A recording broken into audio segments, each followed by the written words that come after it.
Hey everyone, it's Cory McCarthy, and welcome to another live weekly Q&A. Nasty rainy day here outside, so perfect day to be inside with a Q&A. So let's wait for the viewers to start coming in. I'm gonna make sure this volume doesn't blast. Boom, cut that out. Already have some questions coming in, so I'm going to I guess I'll start get going once I start seeing the viewers popping in. Okay, here they come. Let's start. All right. First question of the week. People saying, what's up? Second one, it's official. Research came out that plant protein is superior than meat protein, and vegans last longer in the gym than meat eaters. Charlie shared this. Charlie, I'd like to see the link to that. I'm not doubting you. I'm just saying I'd love to see if this is a new study. I'd love to have a look at it, because that's really interesting. Daisy Summer Love asks, if I was walking down the street and saw an animal injured, would I help it? Yes, I would. And I have been in different scenarios of this sort of thing. For instance, years back, this is before I was even vegan. This is when I was vegetarian. I came across a pigeon that had been abandoned, I guess, by his mother, discarded for whatever reason. It was a baby pigeon. Pigeons are quite common here in New York, and it was just sitting there on the sidewalk. It couldn't fly, it couldn't really move for whatever reason. It was just very scared looking. I leaned in to grab it, very slowly, obviously. I don't want to spook the poor thing. And when I did, it kind of leaned back like it wasn't sure what to expect, and it couldn't go anywhere. So it was beholden whatever I was going to do to it anyway. But I picked it up, I wrapped it up in like an additional garment that I had. I believe I had like a jacket or something on, so I kept it warm. And I brought it over to the Exotics Animal Hospital here in New York, and I dropped it off. I offered to pay for a checkup, treatment, whatever they needed, because it's not incredibly expensive, but it's a little bit whatever. But I offered to pay, and they said no, don't worry about it. That they would look at him, treat him if he needed any treatment, and then when he was ready, put him back out into nature. And they're an Exotics pet hospital here in New York. But that's one situation. Another situation is I got in a confrontation. It didn't escalate into a physical fight, but I got into a confrontation. There was a guy and his girlfriend. The guy was torturing a pigeon just near Union Square, like kicking at it and trapping it, keeping it so it couldn't escape. And his girlfriend thought it was funny, and I stepped in and basically told the guy to try that on me. And the guy got in my face, and I got back in his face. It was mostly just like a staring contest for a bit of time, until his girlfriend called me a psychopath for stepping up for a pigeon that was being abused. I hope you all can see I'm sure you all see the irony in calling me a psychopath for doing that. But I guess it just goes to show how there are just some people who don't view animals as having any intrinsic value, or having any, basically, they don't view animals as having any right to, proper treatment, being left alone. They look at them as sources of amusement, purely for their own pleasure, and in this case, they got pleasure out of hurting it. But those are two examples. So yes, I do step in where I'm able to. Unfortunately, there's situations where I'm just not well equipped. Like I can't bring a pigeon back to my house and nurse it because I don't have a large enough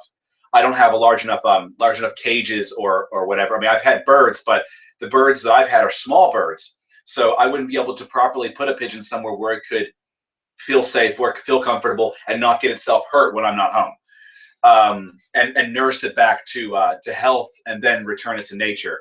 There are people who are equipped for that kind of thing. Unfortunately, I am not.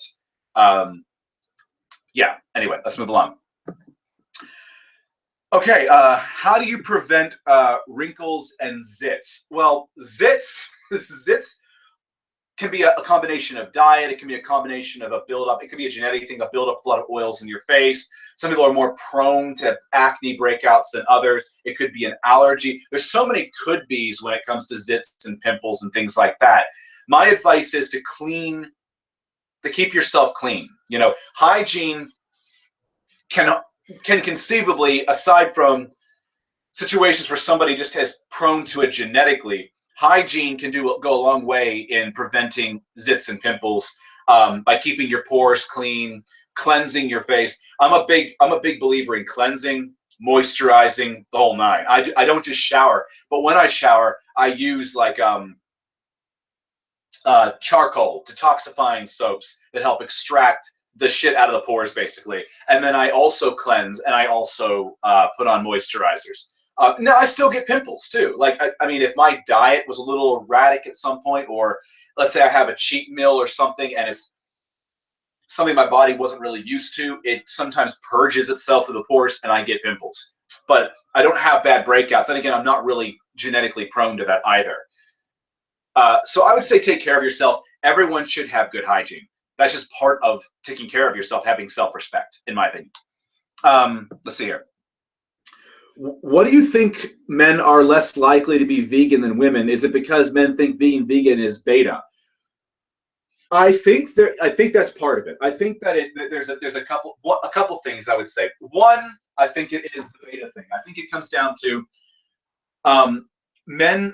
people in general, not just men, but people in general, I think have this social stigma attached to meat. And the same thing is, to some degree, ironically attached to alcohol as well. But they have the social stigma attached to meat, whereas it apparently makes you more manly to eat it. It's purely social. There's no research to back this up. If anything, there are greater animal estrogens in meat and dairy products than you find in plant products. So if anything, you're more likely to develop hormonal problems from consuming meat than you are from consuming a vegan diet. In fact, vegans have overall higher testosterone values than meat eaters, but it balances out because vegans also have more bound testosterone than omnivores. So it basically levels out. But if you unbind that testosterone, say through nettle tea, like stinging nettle root, which is one way you can unbind testosterone, you might actually end up with test levels that are higher than your average meat eater as a vegan. So that's something to think about. But I think that's definitely coming from a social stigma standpoint, where they think that eating meat is associated with manliness. Therefore, if you don't eat meat, you're not manly. And I've heard the same thing attributed to alcohol, which I've told you is ironic because alcohol causes hormonal imbalances. So that's my take on that. Let's move along. How much salt and added sugar do you consume a day? I don't really consume any added sugar, that is, when I am ketogenic. Now, when I'm not ketogenic, I might have fruit, and fruit contains fructose and things like that, some glucose as well. But I don't really add sugar per se. Now, when I'm having a cheat meal or something, if I have cookies or cake, candy, that's added sugar, obviously, direct sugar. As for salt, I do add salt at every meal. I'm the kind of person who expels salt very easily when I work out. I know that because when I work out, sometimes I'll have the salt stains on my shirt. Sorry, water went down the wrong way. I can expel salt pretty quickly, so I do put a little extra salt in my food. I don't go overboard with it. I might sprinkle a bit of salt. I don't really even measure it out. And my blood pressure's been fine. But I don't advise everyone just do that kind of thing, because you might be predisposed to blood pressure issues. Maybe you have more of a sensitivity to it. So don't just follow my lead on something like that and do something blindly like I've done with a case of salt, or I know that I expel a lot of it. So, but I do add some salt to my food. I also add a lot of pepper and other spices and herbs, especially when I'm ketogenic. But I don't add sugar unless I'm having like a cheat meal or something. Somebody asked, I can't pronounce that name, Chinchi, I guess. I may have pronounced that wrong. 2 days lifting in the gym, 1 day cardio, Tabata sprints, repeat equals good routine or bad for gains. Well, I'm assuming that you mean like you're going to do like Monday, Tuesday in the gym, Wednesday is cardio, Thursday, Friday in the gym, like Saturday cardio, Sunday, Monday repeat, etc. The routine, that's perfectly fine. What you might want to do is something like on the first 2 days that are lifting days, you want to do like maybe upper body, lower body. Day 2, lower body. Day 3 would be your cardio day, Tabata sprints, for instance, as you're saying here. And then day 4, go back to upper body. And then day 5, lower body, then cardio and repeat. Or you can take Sunday off and then repeat again starting on Monday. That's definitely a totally viable routine. You could also do push, pull, cardio day, push, pull, cardio day, and repeat along that process, including your leg push muscles in your push day and your leg pull muscle, lower body pull muscles in your pull day. So for instance, squats and calf raises would be on your push day, and deadlifts and hamstring curls would be on your pull day. That's the way you could break that up as well. So you could do a push-pull cardio, push-pull cardio type split if that's what you're doing. Perfectly fine. And that would allow you to get the ample amount of frequency per muscle group for a natural to grow. You know, I mean, I'm making an assumption here that you're natural, but I'm saying even if you're not a natural, you're going to grow more with that because the greater rate of the muscles getting stimulation and protein synthesis. Okay, let's see here. I'm using for several weeks partial reps for high volume combined with drop sets with proper ROM to break through plateaus. And someone's asking if that's good. Partials have a place. I tend to use partials when I want to go beyond failure. Like for instance, let's say that I've reached failure with full ROM reps, and I might knock out like 5 or 6 partials that I can still eke past full ROM failure just to get a little more work in. That's the way I've used partials. But then again, you see guys like Arnold Schwarzenegger. If you watch any of his bench, and I'm not saying Arnold knows everything, but he did craft a great physique, and he seemed to have an innate understanding that a lot of science is finding today to be true. For instance, Arnold was a guy who just innately understood the concept of mechanical tension, muscle damage, and metabolic stress, the 3 big elements of hypertrophy. For instance, mechanical tension being your heavy compound, your muscle damage being a stretch position movement, and metabolic stress being typically a higher rep pump peak contraction type movement. So if you look at Arnold's chest routine, you'll see there's a pressing movement, you'll see there's a stretching fly movement, and then there's always a pumping movement of some kind. And there's the same thing for his arms. He did the same thing. He would do like heavy barbell curls, incline curls, and concentration curls.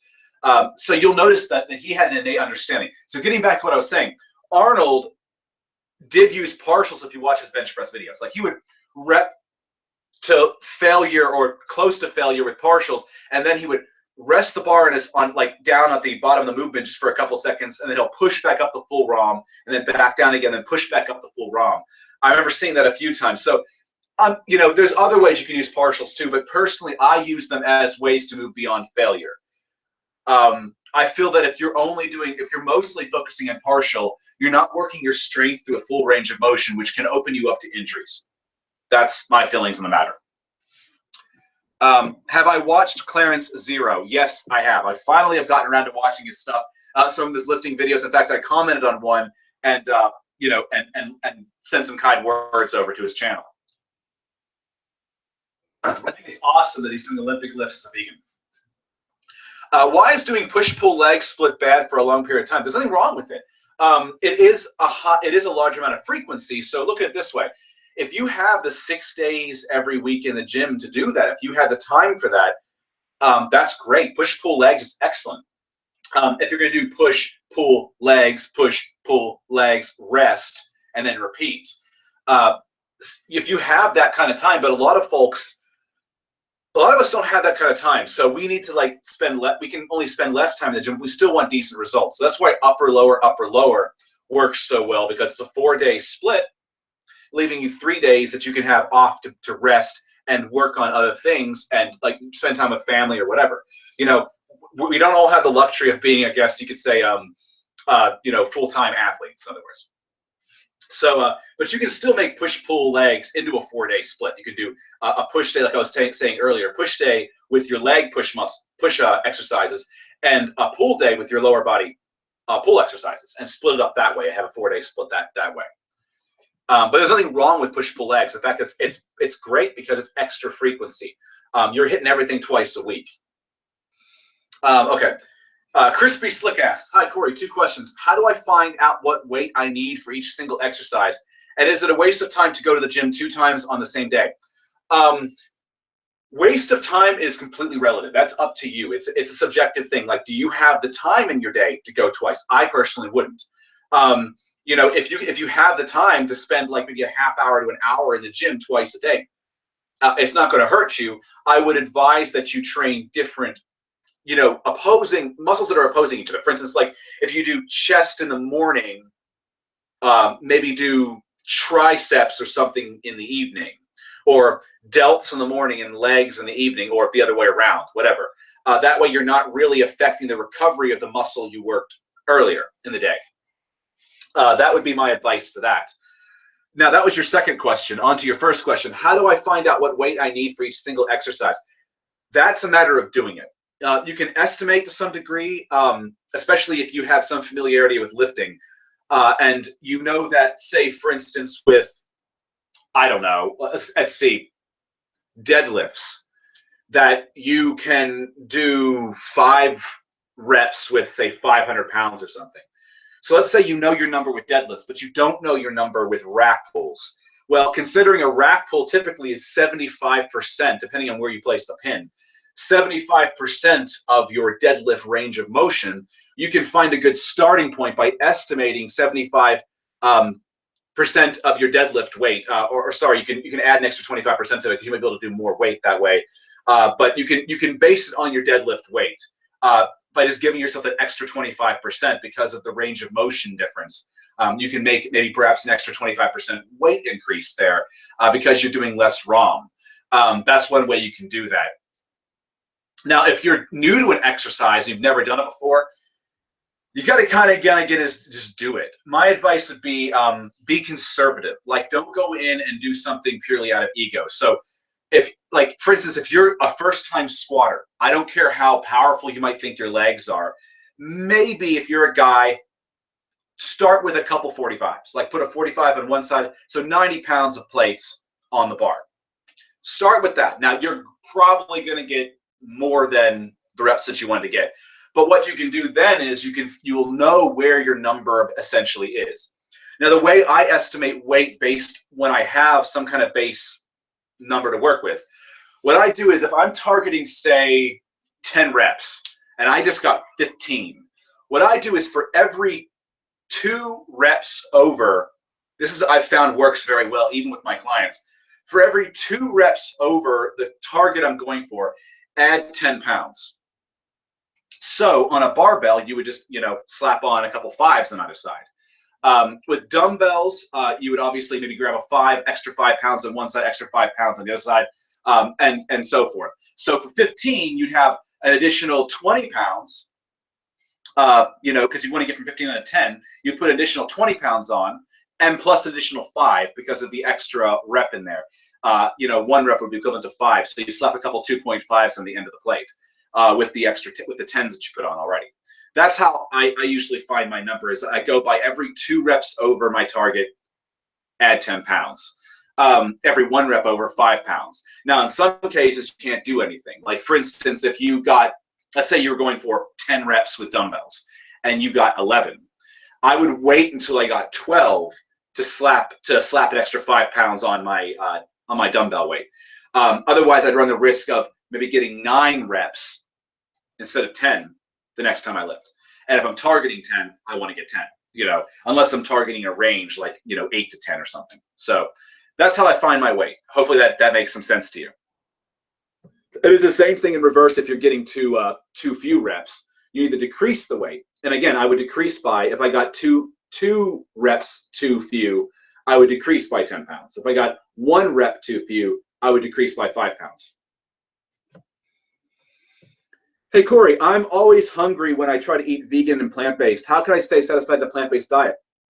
It's probably a matter of calories. Keep in mind, if you're eating a lot of vegetables, vegetables are very calorically, they're not calorically dense. So you need to make sure you're getting enough calories for your needs. Now, also, eating vegetables is great because of fiber. Make sure you're getting enough fat in your diet, because fat can satiate some people, and protein as well, because some people might be more satiated by protein. See, in my case, I find that carbs don't really satiate me.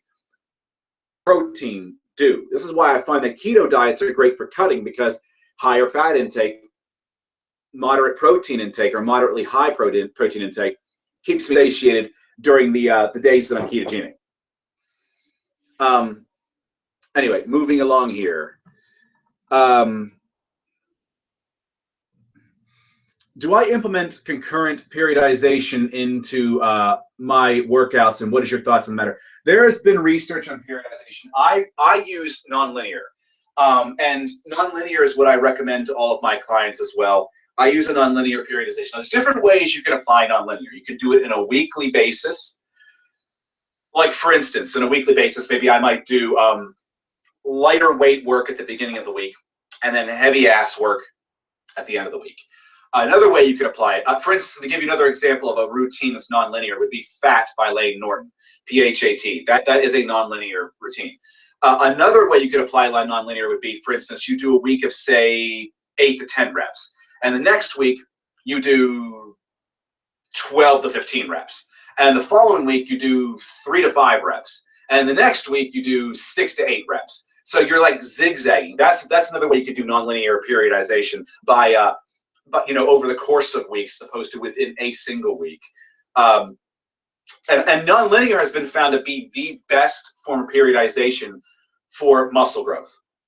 That's been found to be the most efficient for muscle growth. So since muscle growth is my primary concern, strength being coming along for the ride basically, but muscle growth being a primary concern of a bodybuilder, I choose to go with nonlinear periodization. Hey bro, I have a solid physique. I need more density in my back. I have the width. How do I bring home the density?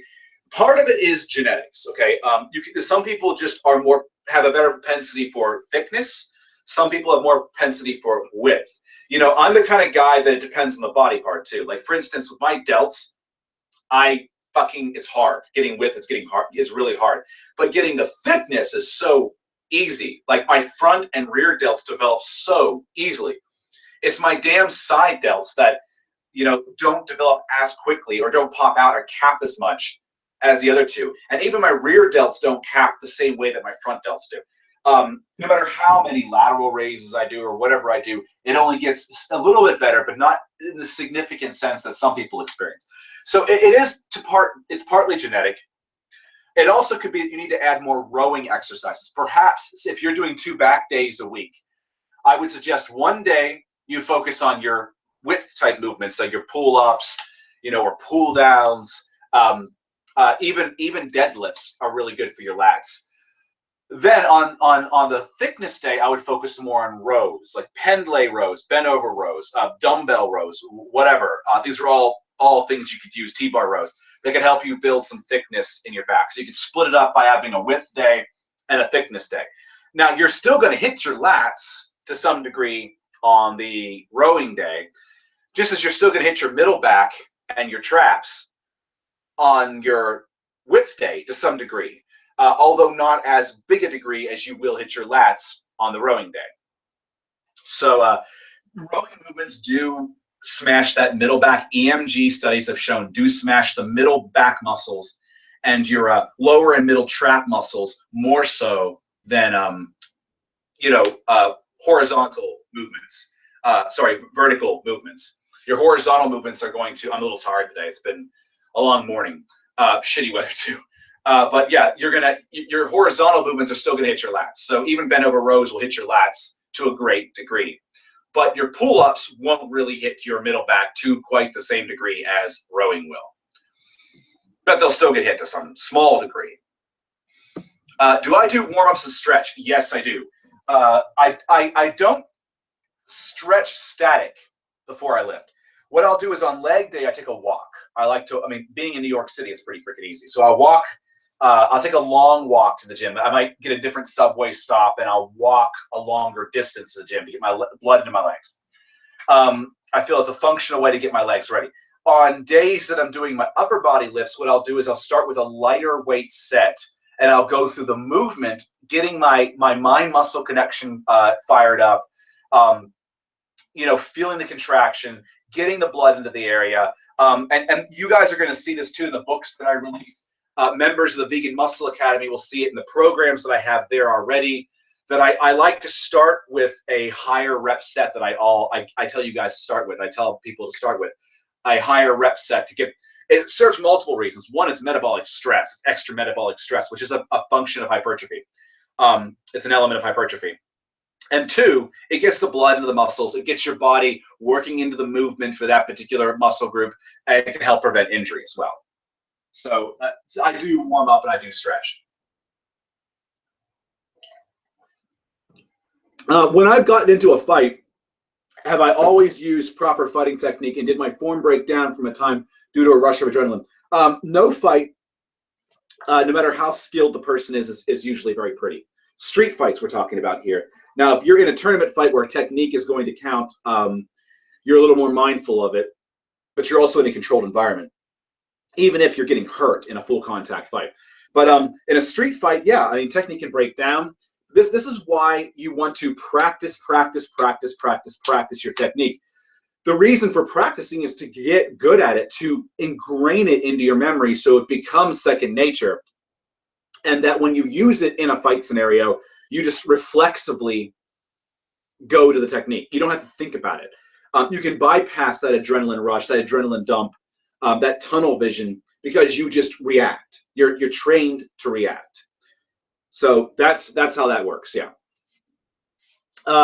Cory, do you lose a lot of nutrients when putting vegetables in the oven, say broccoli at 400 degrees? You might lose vitamin C, but you can eat fruit for vitamin C. So cooking, what you might lose from cooking, you can get back from foods you would normally eat raw. So there you go.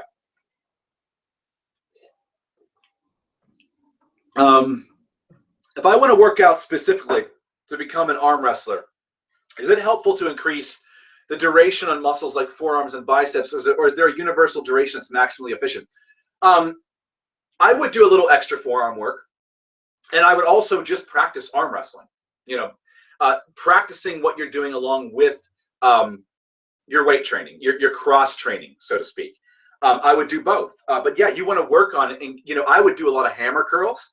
I would do a lot of reverse curls. I would do a lot of wrist flexion type work, both upward and downward, up, palms down kind of stuff. I would do a lot of deadlifting, because deadlifting is going to require a lot of grip, working heavy deadlifts. Perhaps even some shrugging. These are all things, rowing. These are all things that, anything that's going to cause you to work on your grip. I would buy fat grips, or I would work with fat thick bars, or some other brand, not necessarily fat grips, but there could be there's a number of brands that are like fat grips, like Grip Force, for instance. I would use those on biceps days, perhaps even on some rowing days. Just don't use it too much, because you can end up actually hurting your progress. I found that the hard way. And besides, they've done research on thick bar training, and they found that it's not so effective benefit-wise with pressing movements. You find the effects are greater in your pulling movements. So your rows, your deadlifts, your curls. But I'm telling you right now, you're going to have to humble yourself, because if you use fat grips, your deadlift is going to, and your row is going to significantly drop in weight. It's going to be humbling as hell. All right. I just went vegan 4 weeks ago, and I feel great, says Christopher Zero. 250 grams of protein, 50 grams of fat. I'm feeling amazing, but do you think I'll run into problems with that low amount of fat? That's hard for me to say. I don't know what your weight is. You should be aiming for, I think that the calculation is, and I mentioned this in a previous video, I think the calculation for fat is going to be 0.33 to 0.99 grams per pound of lean body weight is a good range to eat within for fat, or keeping it at 20% or higher of your maintenance calories, like 20 to 35% of your maintenance calories. That's the range to keep it in. So for me, that typically puts my fat in the range of 50 to 60 grams per day. Let's see here. Are resistance bands as optimal as lifting weights? Now, you guys are probably asking this question because I saw that Jason Blaha, I don't really watch Blaha, but sometimes they will appear in my recommended videos feed, and I saw him bashing on bands. There are studies. Bands are variable resistance training. It's a form of training that's valid. Will you grow the same amount of muscle using bands as you will lifting weights? I don't think so. I mean, it depends. Are you using progressive resistance with the bands? You can buy bands that are rated differently. I have a band set that goes up to 240 pounds per arm in rated resistance. And that's at the peak contraction point, obviously. As the problem with variable resistance is as you go down in the range of motion, there's going to be a part of the range of motion where you're going to have a strong contraction, strong tension, and then a part where it's very weak, just like with barbells too. But there are parts like that at their loosest and weakest, the parts like in a curl, for instance, the peak, where it's going to be at the most strongest contraction. There has been studies on bands where they do high rep, like one set of 30 and then 3 sets of 15 using blood flow restriction, and then compare that to blood flow restriction with weights and blood flow restriction without any kind. I think this wrapped the blood flow restriction band on the person's arm and didn't do anything. Like it's a control type thing. And they found the people who used the bands with the blood flow restriction saw a bit more muscle growth. So, I'm not saying bands are universally the best thing for everything, but they're viable to add to your routine to some end. They can play a role in growth, in strength, in conditioning for athletics, that you won't just get from weights. It's good to use every tool at your disposal. All right. What are my thoughts on a vegan keto 1 meal a day protocol? As long as you're getting all your calories in that 1 meal, that's fine. I mean, like, it's not a matter of how many meals a day you eat. It's a matter of getting enough nutrients that you need for your goals. Am I engaged to Tara? She said, this person, Ari, is saying that they love her show on YouTube. Yes, I am.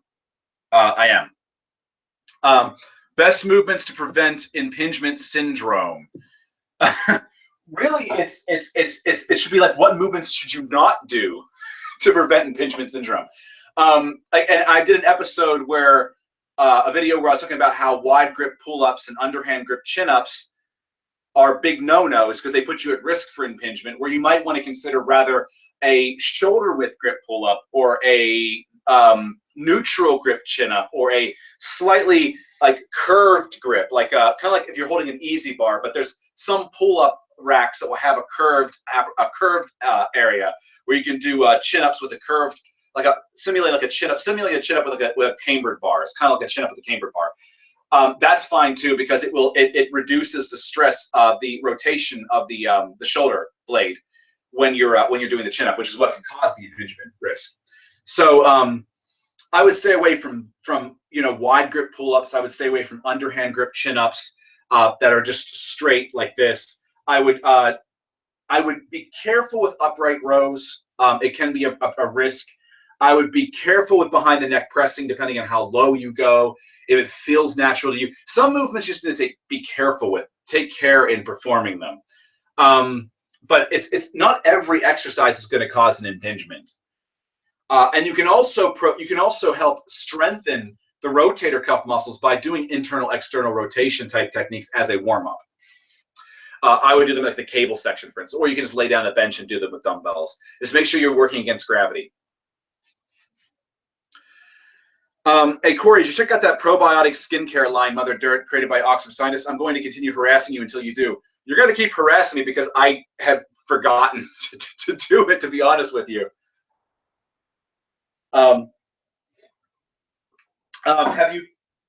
You're saying you're laughing about how, well, Mother Dirt should be paying you for advertisement. Have you considered maybe going to Mother Dirt and seeing if they have like a affiliate program? If you believe in their products, definitely go see if they have an affiliate program, and then you can give people your affiliate code, and if they like it, they can throw you they can kick you a little something by using your affiliate code. It's the same way that I have a True Nutrition affiliate code. I like True Nutrition. I use True Nutrition to customize my protein powders because I fucking love True Nutrition. I love the customized option. And I have an affiliate code, VegNut100, that anyone can use for 5% off, up sometimes up to 10% off, depending on the amount they order, from ordering True Nutrition. And then I get points for that I can use in my future purchases. That's how the affiliate systems work. Now, I mean, I've had people come to me. I don't know if I can name the names of the companies if I'm allowed to, but there was recently, for instance, this past summer, a vegan company came to me offering me a sponsorship. It was like for supplements, protein powders, what have you. I never accepted it, even though that was a proper sponsorship, because it would require me to stop using True Nutrition. It would have been a conflict of interest, and I like True Nutrition, so I'm not going to stop using something that I believe in, that I personally like the product quality and what I'm getting out of it. So I never accepted the offer. Otherwise, I guess I'd be with that company today. They've still bugged me about it a few times since, but they've stopped. It's been a couple months that they bugged me last, because I just haven't gotten around. I'm really not interested. I love True Nutrition. I mean, I'm not saying their products are bad. I don't know about their products. They're a UK company. It's just that they're, to be honest with you, their protein powder, I'm not going to name the company name because I'm not into shaming, but their protein powder per scoop has like 20 or 21 grams of protein or something. Whereas True Nutrition, the blend that I customize, has like 25.7 grams of protein per same weighted scoop. There's more protein, per serving weight in the one that I use. To me, that just basically means no filler, or less fillers, or less of something and more protein. When I buy a protein powder, I want protein, novel idea. But I'm not here to insult anybody. I have my personal preferences and personal tastes. And when I recommend things to you guys, you can trust that it's something that I like. It's something that I believe in. That's why I'm recommending it, whether it be a lifting product or whether it be a supplement. And I don't often recommend supplements, with the exception of like beetroot and scissors, which I'm just addicted to because of how good they are. Scissors for my joints, beetroot for NO and for endurance and everything else. But yeah, I don't often get behind things like that because there's got to be some damn good reason for me to get behind it. Yeah. Anyway, I'm on a tangent now. About the wrinkles, it's because I get less fat intake. It's kind of weird because I'm getting enough omega-3s, but not enough 6. I would increase your fat intake, not necessarily from 6, but just in general. Fat is good for your skin. It's good for your hair. It's good for your fingernails. It's good for your brain. It's good for your nutrient absorption. It's good for your hormones. There's so many things dietary fat is good for that you don't want to neglect getting enough dietary fat. So my advice would be ensure you're getting at least 20% of your maintenance calories per day, but up to 35% for proper health, for proper hormone health, for proper function in the gym, for just for life in general, to be a healthier person, enjoy life more.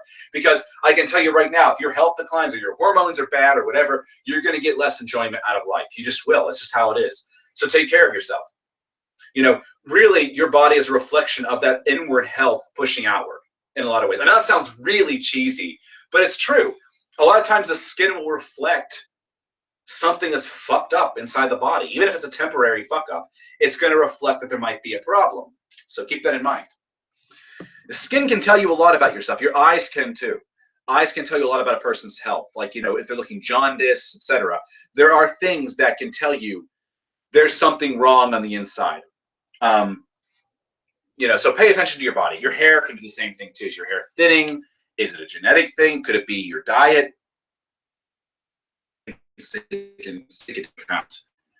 Moving along. All right. Does stretching movements like middle and front splits help with strength training and hypertrophy, or are their effects negligible? Stretching, now I don't know about splits in general, but let me tell you something interesting about stretching here. The Brazilians did a study relatively recently. I don't know if it was 16 or 15, but it was recently enough, that showed that when you are training one muscle group, if you stretch the opposing muscle group, for 40 seconds, static stretch between your sets, you actually can achieve at least 1 to 3 additional reps on that exercise. You can, for instance, to give you an example, biceps. Let's say you're doing curls. If, let's say, between your set of curls, you stretch your triceps hard, you might be able to achieve 1 to 3 additional reps with your curl. If you're doing bench press and you stretch your lats out in between sets of benching, you might achieve an additional rep to 3 reps with your current weight on the bench press. That's what the research seems to show. And they would do it with 40 seconds, pure static stretch. It was a deep stretch, not so far to injure yourself, but far enough that you felt it. So like, for instance, a good way to stretch your lats would be go to a pull-up bar and hang from it and just let your lats hang from it and feel that steep stretch in your lats. To stretch your chest, you can go between, in a rack, you can go in a rack and you can put your arms on the side and lean in and stretch your pecs. That's one way you can do that. And you can look up stretches online for the different muscle groups. But this has been shown, holding it for 40 seconds during your rest break could very well, at least it showed in the research, increase your rep capacity with that weight. Are you going to wait, what's the person asking? Are you going to failure then? Yeah, I always train to failure. I don't necessarily train beyond failure, but I'll train either to failure or just to where I'm going to fail. Where, like, for instance, I know I can't get another quality full range rep with that weight. I might be able to get a sloppy rep or somebody could spot me, but I won't be able to get a full range quality rep. So the movements I don't tend to fail on per se would be bench press, because I could get myself locked in pretty hard if I failed on bench press without a spotter, if I train alone especially, which I often do. So what I'll do is I'll go to when I know that, this rep was really hard, I'm going to rack the weight. I don't test it. I know that if I went another rep, I would just crash back down and be pinned under the weight. So, but with like things like curls, I go to that point where I can't get any more reps. Like I'm kind of trying to curl up, and it's like my muscle will not fucking fire. Like I'm getting like that partial point, but it's just not going any further than that. And that's when I just drop the weight and that set's done. And yes, that's what I base on determining adding or subtracting 5 or 10 pounds of weight. I based on my current number. Like, did I fail at 12 when I wanted to get 10? If I was aiming for 10 and I failed at 12, next week, not that week, but next week, I will increase the weight by 5 pounds per arm. If it was curling, for instance, or on a barbell, I put slap 5 pounds on the side to get an additional 10 pounds on there. Is there any science on the effect of temperature on exercise performance? For example, if it's too hot, you get less reps, etc.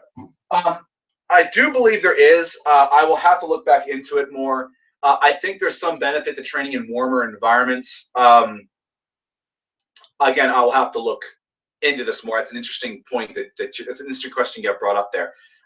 It is definitely something I've read about, but not something that I've read too closely about, because my gym is always controlled to a very specific temperature. Most commercial gyms are.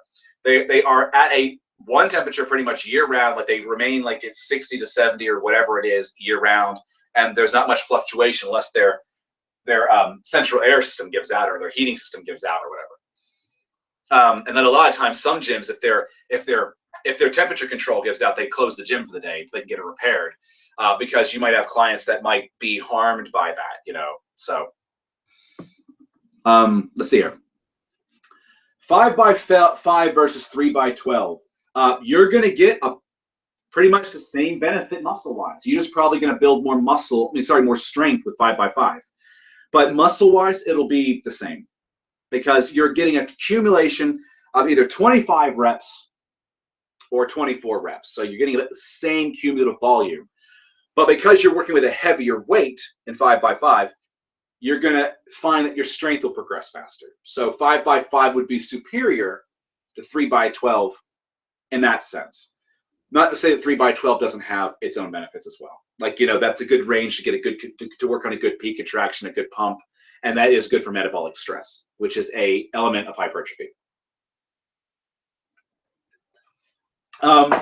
Can we drink Coke or Pepsi on a vegan diet? Yeah, I don't see why not. I've not heard of any animal products in Coke or Pepsi.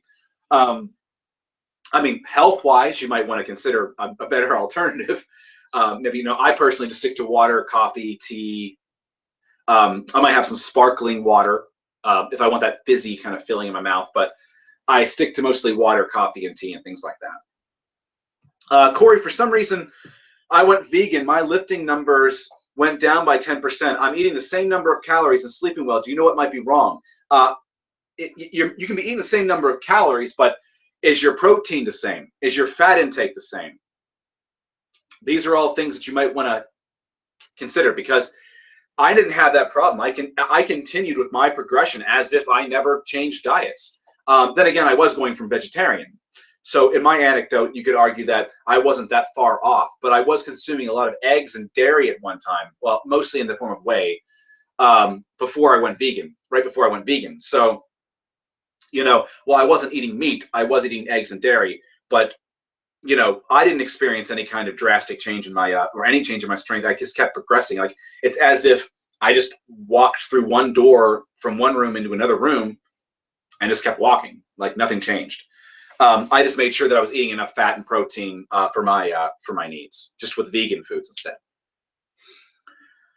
What do I think of full body workouts? I do every muscle in a day for 3 days a week. That's perfectly fine, especially for beginners. It's great for frequency. It's great for building a foundation. Beginners don't need as much volume because beginners don't need to tweak as much. So, for instance, you might be able to do just bench press on one day, incline press another day, and decline press or dips on a third day. And that's enough work for you to grow initially and build a foundation for your chest, for instance.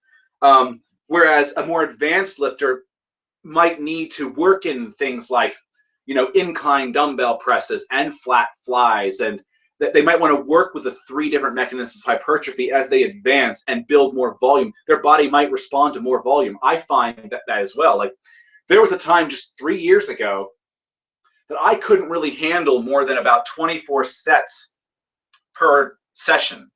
Now I can handle 30 and even a little over 30 per session. So your body gets equipped to handling more volume as your body adapts to the training. Let's see here. Sometimes I recommend 1.72 grams per kilogram. Sometimes you do more. What is best? 1 gram per pound of body weight is the general go-to for vegans. That's what I say, because that accounts for the additional 10% of protein needs over your average omnivorous athlete. Just so 1 gram per pound of body weight, and you're in really low calories, I would say maybe go up to 1.5 grams, because that might help you maintain your lean body mass more. 1.5 grams per pound. That has been shown in research, peer-reviewed research, actually be great at maintaining lean tissue when pre-contest dieting with really low body fat levels and really low calories. So that's something to keep in mind too. Vegan keto sounds like a lot of avocados. It's definitely a lot of avocados. Peanut butter, nuts and seeds, avocados. Tofu is great because tofu has got some fat in it as well as the high protein and very low carbohydrate. Flax seeds, coconut oil for cooking. These are all the things that I tend to work into my my vegan keto diet. It's very restrictive in some ways. So I use it for periods of time when I want to cut down and I want to be satiated while I'm doing it. But I will admit it's incredibly restrictive. You're kind of limited in your protein, especially if you have some kind of condition like where you can't eat seitan, for instance, which is a wheat gluten that is relatively low in carbohydrates but pretty freaking high in protein. That's the only downside to vegan keto, is that you are very limited in your options of food. So you're really sticking to things like your green veggies, oils, protein powders, nuts and seeds, nut and seed butters, and avocados and things like that. You know, coconuts too, but even then, coconuts contain carbohydrates. The fruit contains carbohydrates. You got to be careful of that when you're trying to keep in a ketogenic state. Why is my neck stiff after a full night's rest? I've used different positions and different pillows, and it doesn't make a difference. I don't know, see a chiropractor or something, or see a doctor, a therapist, a physical therapist. I don't know. I don't have that problem. The times that I have had a stiff neck, it's because maybe I was sleeping in a really cold room, in a really awkward position, where my neck was not properly supported for the entire night. That's happened before. But otherwise, I don't tend to wake up with a stiff neck. So you might want to look into that. That could be some other condition. And I'm not a doctor, so I don't feel comfortable really answering that kind of thing.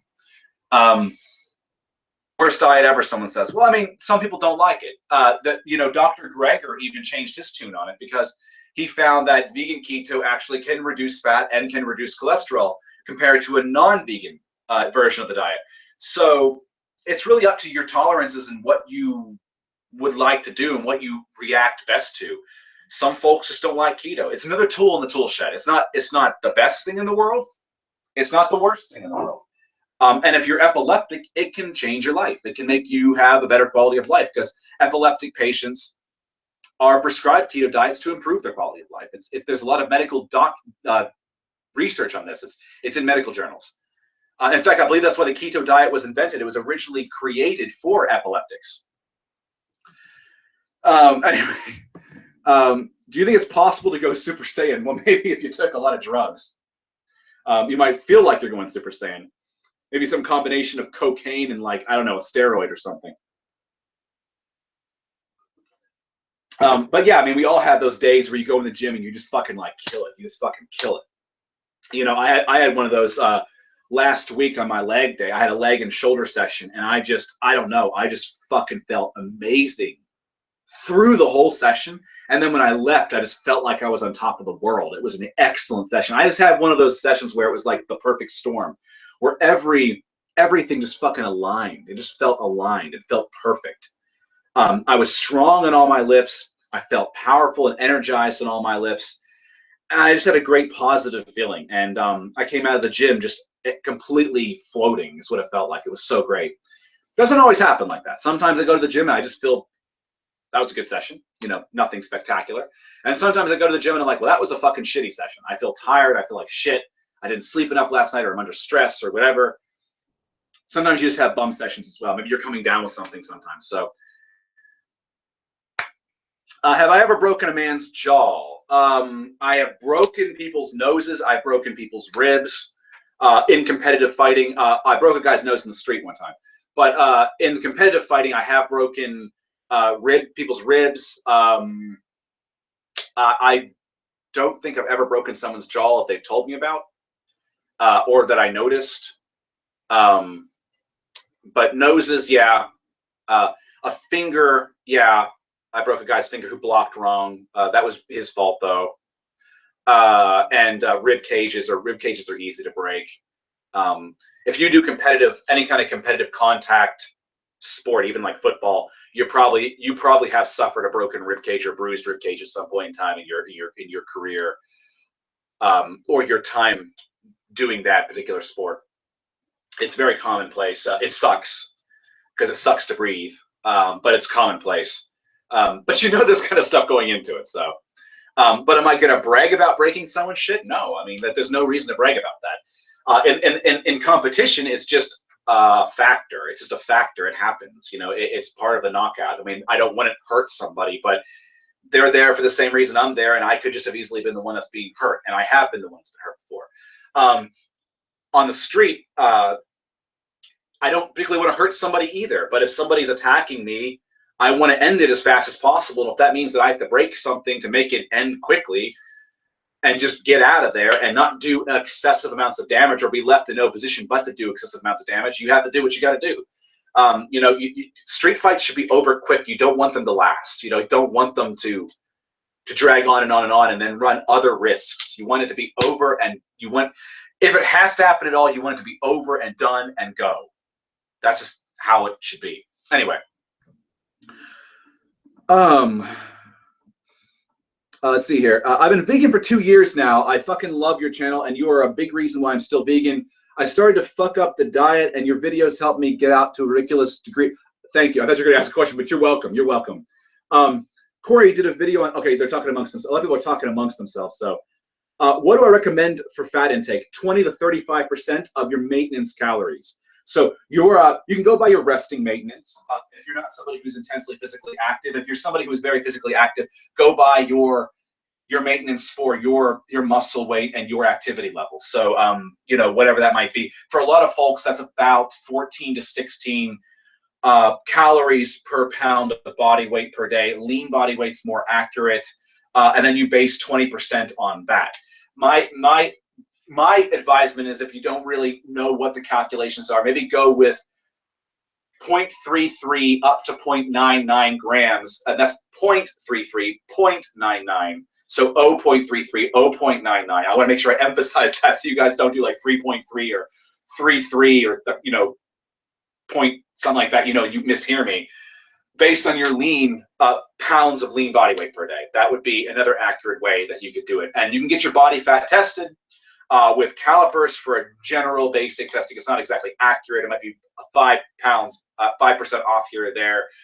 You can use those handheld units. You can go to a bod pod. You can get a DEXA. If you can find a place that can get a DEXA for you, that's the most accurate. And then you can find out what your body fat percentage is and what your lean body weight is, and eat for that. So that's my advice for that one right there. What do I think of water fasting for 1 to 3 days or so? It seems like my ghrelin hormones increases and I'm hungrier than normal afterwards, and the weight loss bounces back. I don't see any point in really fasting any longer than 16 hours, like the IF style of fasting. You'll get all the benefits of fasting in intermittent fasting style without running the risk of potentially losing muscle, which can happen in a 3-day period. Unless you're doing like water fasting with amino acids, that might work. I don't know. I have to see research on it. If fasting with water, but taking like branched chain amino acids or essential amino acids would help somehow counter muscle loss, I don't know. I have to look into it. There's really only so much you can do, They have shown that if you are in a period where you can't lift, for instance, because you've had an injury or you've broken something or you're in surgery, to continue taking your protein intake. So take BCAAs or essential amino acids, protein powders. It can help prevent muscle loss during those periods of inactivity. Prevent. I don't mean it's going to stop it entirely, but it can help push back against it. Let's see here. Let's move along because people are talking amongst themselves here. Let's see here. You should put hemp oil in your shakes and salads, or you can just eat hemp seeds. I used to take flax oil, but now I just eat flax seeds. I need to drop to lower weight division in MMA. I need to cut fat without losing my ability. What I would do is I would just ensure you're getting enough protein. I mean, you don't want to drop your calories back too far. You don't want to weaken yourself either. So keep your protein, your fat at a constant. They drop your calories by about 200 calories a day. Very modest deficit to help you drop back, to cut back, some body fat on your body and lean out quite a bit while maintaining your lean tissue. You don't want to deep dive in your calories either, and that shouldn't really affect your performance. I don't notice my strength going away, or my speed, or even when I train with heavy bags for martial arts, or when I spar, when I'm cutting. As long as I don't cut so deeply that I'm just lethargic and tired, and as long as I monitor my protein and fat intake, that could be something you can consider as well. And I maybe have a cheat meal once a week or once every couple of weeks, where you take in a lot of carbohydrates and just kind of cycle that in there. That might help you as well if you're dieting down and trying to make your weight for a competition. Let's see here. I'm obese, and do I concentrate on weight loss first and build muscle? You can do both. When you're obese, you can actually recomp. Just lower your calories, even just a little bit lower than what they are right now, and you'll probably notice weight loss begin. Lower your calories to maintenance level or just below maintenance, and you'll probably hit a real steady fat loss while building muscle, so long as you're doing weight training along with the dieting. So you'll be able to do both. Let's see here. My opinion on One Punch Man, I don't think I've ever heard of One Punch Man. I don't know what that is. What is the nutrient you can't get as a vegan if you have a specific allergy? Beta carotene. Why is it important? God damn it, what's that called? I know what you're talking about. It's not beta carotene. It's shit. It's a form of retinol. Retinol. It's a form of vitamin A that you can't get from a vegan diet. You can't get this in plant foods. You can get vitamin A in plant foods that's not retinol form, and your body will process the retinol. But there are people who possess some rare medical condition, or uncommon at the very least, where they cannot process vitamin A. They have to get retinol. It's the only way they can get vitamin A for proper health. And they just can't absorb it otherwise. And I've looked and looked and looked. Now, if I'm wrong, and I'd be happy to be wrong here, and somebody knows a way to get retinol from a vegan diet or in a vegan way, or people who have a retinol, who have this condition, let me know. Drop a comment, let me know, PM me something. I'd be happy to even do a video about it, and we can talk about it. We can even interview you. We can talk about it. But in all the research I've found, I've looked through, I am dumbfounded. Then again, I'm not a nutritionist. I'm not a certified medical nutritionist. I don't have a doctorate or anything like that. So in that particular field, so there may be things I'm not aware of, research I'm not aware of. But as far as I can tell, looking through the journals, I can find nothing about getting retinol specifically as a vegan. So yeah, that is a nutrient you can't get directly, but your body will process from just eating carrots, for instance. You eat carrots or you eat sweet potatoes, your body, most people's bodies will process it and create it. But if you have this deficiency, yeah,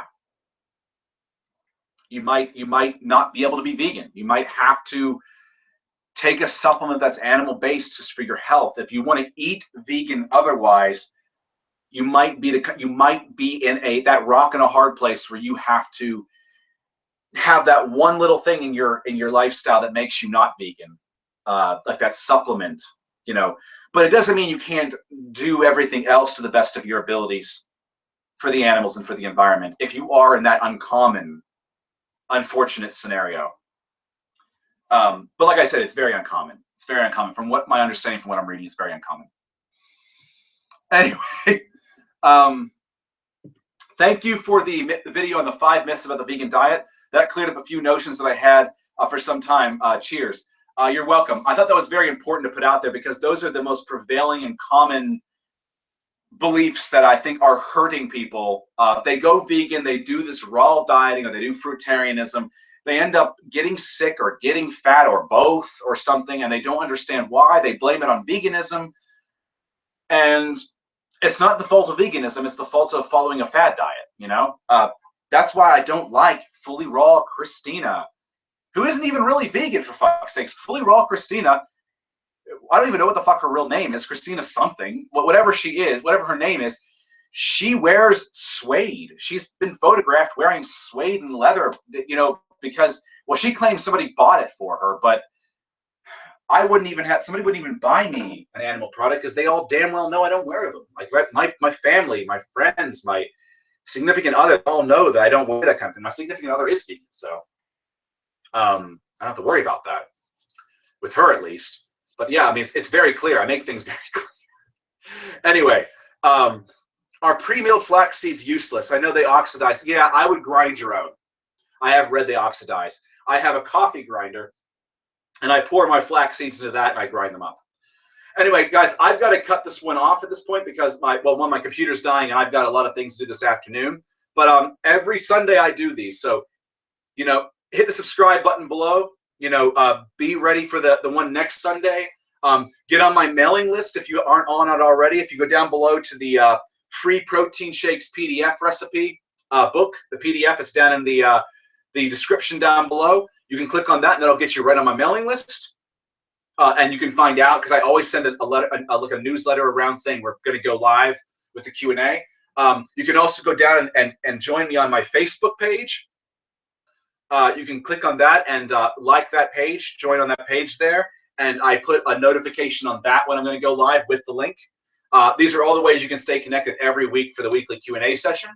But with that being said, thank you guys for tuning in, and I will see you all in the next session. Take care.